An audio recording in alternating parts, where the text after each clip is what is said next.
Hello everyone, কেমন আছেন সবাই? আশা করি ভালো আছেন। আজকের টপিক হলো আমরা পিনাট বাটার খাবো না গরুর দুধের তৈরি বাটার খাবো। বিজ্ঞাপনের দৌড়াতে এতদিনে মানুষ জেনে ফেলেছে যে পিনাট বাটার স্বাস্থ্যের জন্য কিছুটা হলেও ভালো। তো এটি অ্যাকচুয়ালি একটি সচেতনতামূলক ভিডিওটা এজন্যই করা যে একটু সচেতন করা যায় এজন্য।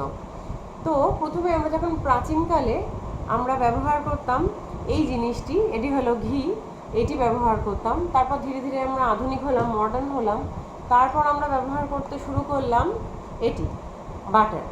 তারপর আমরা আরেকটু আধুনিক হলাম, তারপর আমরা ব্যবহার করতে শিখলাম পিনাট বাটার। আমি কোম্পানির নাম দেখাবো না, পিনাট বাটার। তারপর আরও আধুনিক যখন হচ্ছি তখন আরও মডিফাই হয়ে আরও উন্নত ধরনের পিনাট বাটার তৈরি হলো। তো এই ছিল ঘি থেকে পিনাট বাটারের এভলিউশন। তো আমরা এইভাবে একটির পর একটি জিনিস আমাদের মেনুতে, খাদ্য তালিকার মধ্যে আমরা পেয়েছি। কিন্তু সব কিছু ঠিক আছে, শুধু আমি বলবো যে যখন আপনারা ঘি বা বাটার বা পিনাট বাটার কিনবেন, শুধু একটি জিনিস হচ্ছে ভালো করে মিলিয়ে নেবেন। যেমন এটিতে আছে, এটির ইনগ্রেডিয়েন্ট যদি আপনি দেখি তাহলে রোস্টেড পিনাট আছে, ঠিক আছে, ভালো কথা, সমস্ত কিছুই ঠিকঠাক আছে। কিন্তু একটা জিনিস যেটা হাইড করা থাকে সেটি হলো সুগার। এখানে আমরা ওয়েট লস বা ভালো থাকার জন্য যাতে সুগার যাতে আমরা এড়িয়ে চলতে পারি সেজন্যই পিনাট বাটারে শিফট হওয়া। তো এখানে যদি সুগার অ্যাড করা থাকে তাহলে আমাদের উদ্দেশ্যটা তো সাকসেসফুল হলো না, যে আমাদের উদ্দেশ্যটা পুরো জলে গেল। তো এটা সুগারটা দেখে কিনবেন। তারপর সুগার তো আছে, হ্যাঁ, তার সাথে আবার আছে অনেক জায়গায় থাকে পাম অয়েল। পাম অয়েল নিয়ে কন্ট্রোভার্সি আছে, এটাও খানিকটা স্যাচুরেটেড ফ্যাট। তো সুগার, পাম অয়েল এগুলো স্বাস্থ্যের জন্য খুব একটা ভালো না।